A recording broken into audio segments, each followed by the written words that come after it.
Why are we here today? No, I really mean it.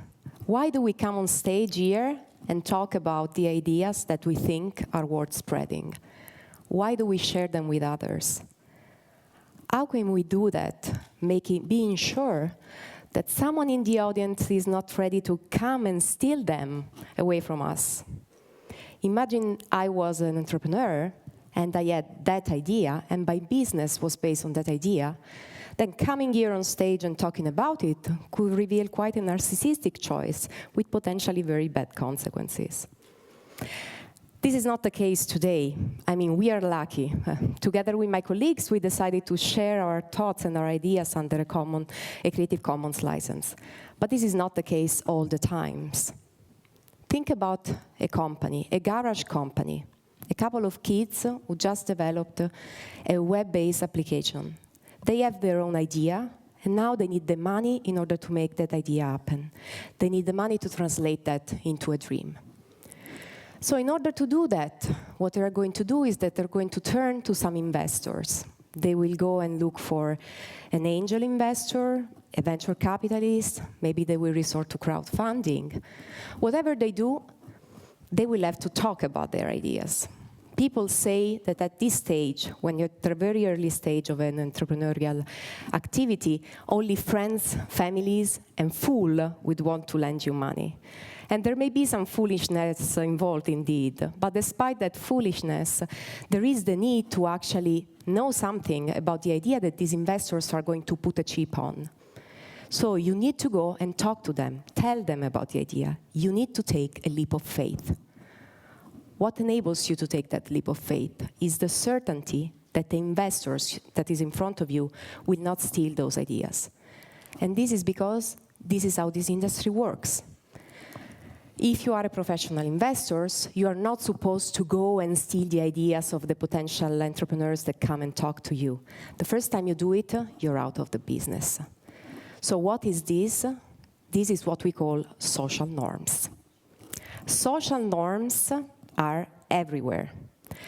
They are what enables stand-up comedians to go on stage, tell their jokes, and make sure that no one is going to steal the jokes and tell them somewhere else. They are what enables diamond merchants to trade goods that are very valuable, concealable, and still make sure that they will not incur the risk associated with a credit sale.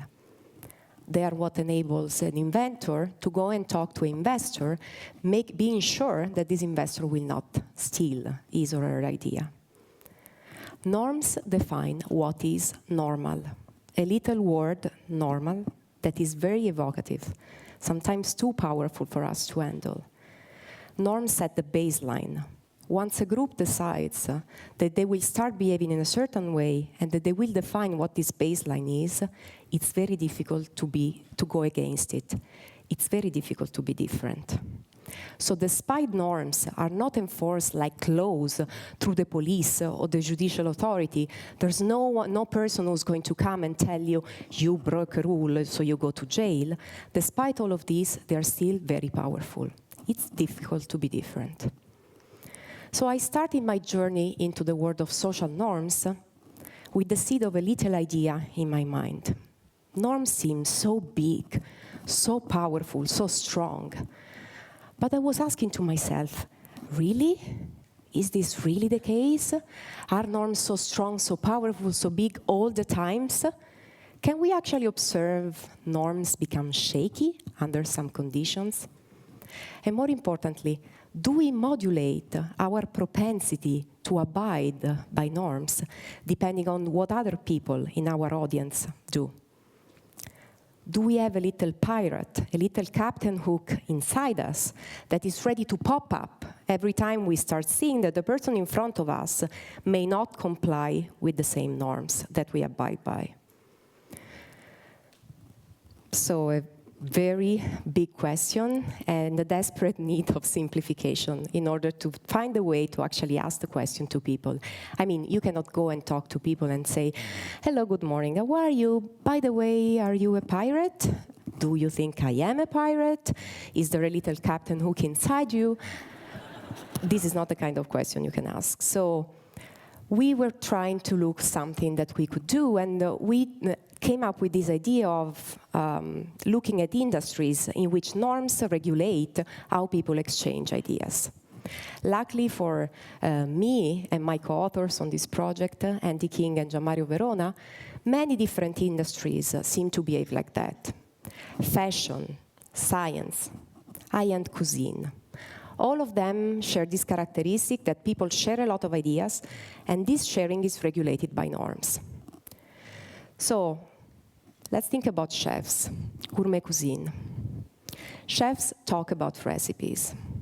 They do exactly like we do, amateur cooks. They just talk about things like, what did you put inside that? What's the spice that you used in this dish? They just bring it to the next level. So they will ask things like, did you use sous vide for that particular dish? How did you caramelize that onion? Or how did you create a juice out of this broccoli in order to make a broccoli air? Things like that. But still, in essence, they are exchanging recipes. They are exchanging ideas. Interestingly, these ideas, recipes, are not protected by legal means. You cannot patent a recipe. You cannot use copyright in order to protect it. So what do? It turns out that in this industry, the sharing of ideas is regulated by norms. There is a norm for those who actually share the idea, meaning if a chef comes and asks you, can you give me your recipe? The rule in the industry is you say yes, and you give that recipe away, despite you make a living out of it and you cannot protect it from a legal standpoint. So a norm for sharing. There is also a norm for how you use that information once that information has been given to you. So if you are a chef who receives the recipe from someone else, from a colleague, you are expected not to copy it. If you want to use it, you have to cite the chef in the menu. If you want to pass it to someone else, you will have to ask permission. So a rule regulating the behavior of the person who gives the information, a rule regulating the behavior of the person who receives the information. So are we going to talk about chefs today? Is this really only about chefs? My answer is not really, because if you think about it, go back to our example about the garage company, the two kids with the idea for a web-based application. In that case, we observe exactly the same thing. The entrepreneurs have a norm for sharing. They have to tell details about their ideas to the investors. On the other side, the investors have a norm for using. They do not go around and try to sell that idea to other firms out there. So chefs and gourmet cuisine in general provided only one of the possible contexts in which you could go and test these ideas, with a nice addition of some free meals and recipes if you want. I love to cook and eat, so that helped. So, next question is, we went and administered an experiment to Italian chefs to ask them, are you going to follow the rules depending on what people that are in front of you will do? And you should ask me at this point, are you telling us that you went and asked Italian chefs whether they're willing to close an eye on a rule? Like, really? And I can tell you that actually we looked for confirmation and found confirmation in many different contexts. So apparently US chefs tend to have the same kind of behavior. And same goes for scientists working in things like math, chemistry, or engineering. So you basically observe this behavior not just in this industry and not just in this country. Okay, so the findings. What do we find? First of all, we see that your propensity to abide by the norm is basically regulated by reciprocity. The moment in which you start feeling that the person in front of you may be a little pirate, you just stop abiding by the norm. You modulate your behavior depending on what the other person is doing. And if you think that the other person is going to steal the idea out of you, is not going to abide by the norm of using, you stop abiding by the norm of sharing. You don't give the idea.